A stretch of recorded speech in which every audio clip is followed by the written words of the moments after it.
ప్రేమించి పెళ్లి చేసుకోగానే సరిపోదు, నమ్ముకొని వచ్చిందని మంచిగా కూడా చూసుకోవాలి. ఊకే దోస్తులు ఏమడవాడి తాగుడు తిరుగుడు టైం పాస్ చేసుడు ఇదే పనా? ఎందుకురా మమ్మల్ని ఇట్లా గోసపుచ్చుకుంటాను? ఏదైనా పని చేసుకోవచ్చు కదరా మంచిగా. తింటా తిరుగుతా, ఇప్పుడు మీకు వచ్చి నొప్పేంది? కష్టపడి సంపాదించినోడు కూడా నీ అంత రూపాగా మాట్లాడాడు. నోరు ఎక్కువ లేస్తాంది ఏందే నీ అమ్మ.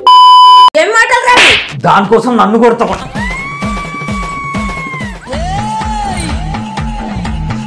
సంపుతావా?